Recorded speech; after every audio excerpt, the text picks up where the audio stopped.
This is my take on Kerala beef fry, and it has to be one of the best beef dishes I've had. So let's go. Let me show you how it's done. Now we'll roughly cut 4 to 5 green chillies. Fresh coconut.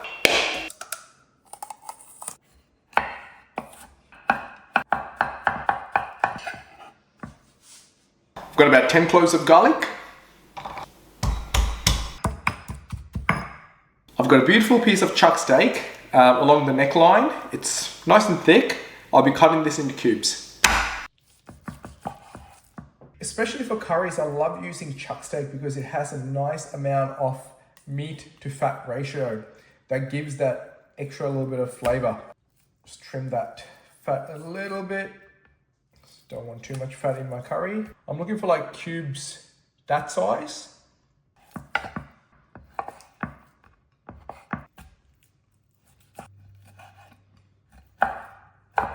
The beef is cut up. Now we need to marinate this.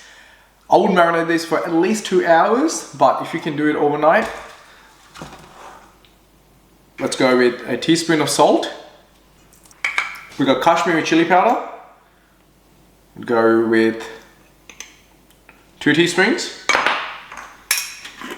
Let's go a little bit of garam masala, about a teaspoon of cracked pepper, and a half a teaspoon of turmeric.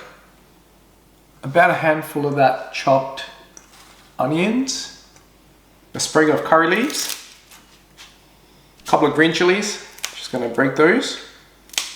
In any sort of a meat marinade, you need some sort of acidity. So for that, I'm just gonna go maybe like a tablespoon of white vinegar. Just gonna go massage that in. Why do you use vinegar or acidity in any sort of meat marinade? Is because vinegar tenderizes the meat and it helps to get all these beautiful flavors. So I'm just gonna let this one sit for about 2 hours, let it marinate, and let's get the pressure cooker happening. There's about 700 grams of meat here, so I reckon this would be about 20 minutes to half an hour. Maybe half a cup of water.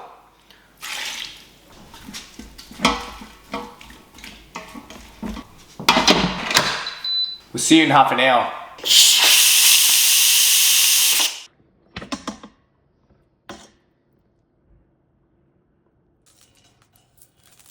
One teaspoon of fennel, 1 teaspoon of mustard. Into that we'll add the sliced coconuts. Just toast that off a little bit first.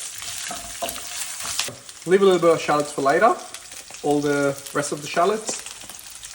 Green chilli. Ginger and garlic paste. Curry leaves.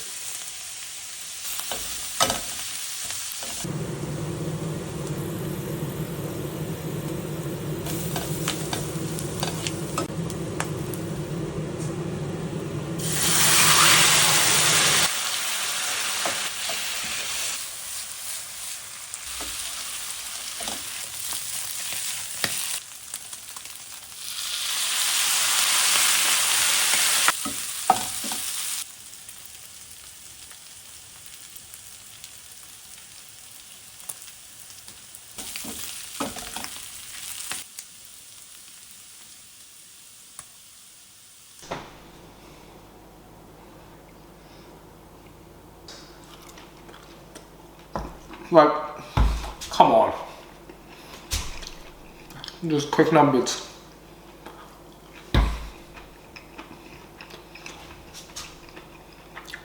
Mmm.